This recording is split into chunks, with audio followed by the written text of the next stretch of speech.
Good morning, good evening, and good afternoon. Welcome back to my channel. It's me, Will Gerling, sports and performance nutritionist. And today we're going to be talking about whether you should or shouldn't be eating for the sessions that you're doing. So let's get right into it and roll that intro.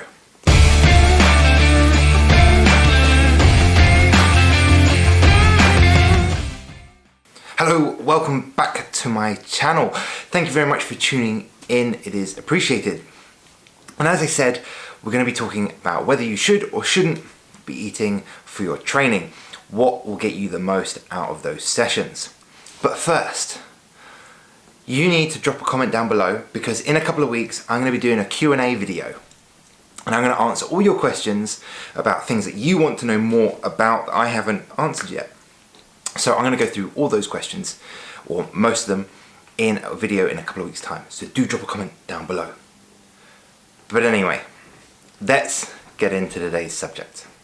When talking about this subject, it's really important that we understand, first off, that a lot of this is going to relate to something called mitochondrial biogenesis, which is essentially a really complicated way of saying an increased amount of aerobic cells being made. An aerobic cell is called a mitochondria, and you want to increase the amount of these that you build, essentially, so you get fitter quicker. Now, when I say transcription methods or anything like this, it's ultimately just relating back to that mitochondrial biogenesis, okay? And all the methods and actions that happen to make that happen. But anyway, let's move on nice and swiftly. I want to start off with should or shouldn't you eat? Now, this is a big question. A lot of you will do fasted training. A lot of you may do fed training. There's always a debate about whether you should or whether you shouldn't. And I've even done a video on this topic about fasted training. Link in the corner. But this is brand new research that's come out. It is 2020 paper. So it's the most up-to-date paper, a meta-analysis paper covering all the different areas that we need to really understand and look into about pre-exercise feedings. So should you eat? Well, I can tell you that if we compare low intensity steady state training, so your zone 1, your zone 2 kind of stuff, whether it's running, riding, whatever it is, compared to our high intensity interval based training, tempo, VO2 max efforts, stuff like this, then if you have carbohydrate before it, it does not affect your high intensity training, but it does affect our low intensity steady state training. And how does it affect it? Well, it affects it in that if we have carbohydrate before the easier low intensity stuff, we see down regulation in certain transcription methods, and that then sees a lower amount of mitochondria being made. Whereas compared to high intensity exercise, if we eat any kind of amount of food beforehand, then, but I'm going to go a bit more into the amount of carbohydrate in particular, obviously, this is what we're talking about here, that it doesn't seem to affect high intensity interval training efforts and the transcription methods that we have afterwards, which is really interesting. So this leads quite nicely onto performance a little bit and whether we should or shouldn't eat. And ultimately, we see better performance outcomes when you eat and you are fed with carbohydrate if you don't. And between fed and then looking at amounts and timing and things like this seems to play less of a role of importance, though there are certain circumstances where that makes a difference, and we'll come on to that in a bit. I can tell you over a 4 to 6 week period of performing either fed or fasted training in a crossover trial, meaning they did both sides of the study, that there was no difference in performance outcomes at the end of that period of time, and there was no difference in fat oxidation at the end of that period of time. So it didn't make a difference whether you did fasted or whether you did fed. So those certain transcription methods that we see are heightened when we do fasted training didn't actually make a difference over 4 to 6 weeks. In fact, the strongest evidence we have that shows fasted training does have an effect on our ability to increase transcription methods, get fitter quicker, is done in 2-a-day sessions where you're doing 2 sessions in 1 day. And this research was also done in trained individuals, so not untrained or amateur individuals, so well trained. And even then, we don't really know if it was that it was doing the second session depleted. So they did the first session, which then emptied them out, like emptying the fuel tank, and then did the second session in a depleted state. We don't know if that was the reason they were getting more results, or if it was just that they were doing 2 sessions a day. So that's still left to debate and isn't fully proven. So to summarise some of that technical jargon that I've just thrown out, should or shouldn't we eat? Well, currently the research hasn't shown a proper efficacy for saying doing fasted training.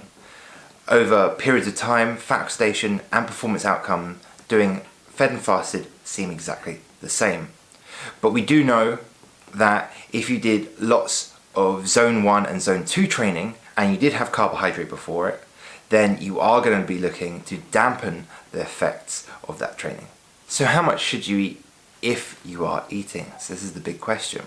Well, I can tell you that evidence seems to show that having anywhere between 20 to 75 grams of carbohydrate will improve your performance before a session, and that you should keep it below 75 grams of carbohydrate if you're doing low steady state training that is longer than maybe 90 minutes.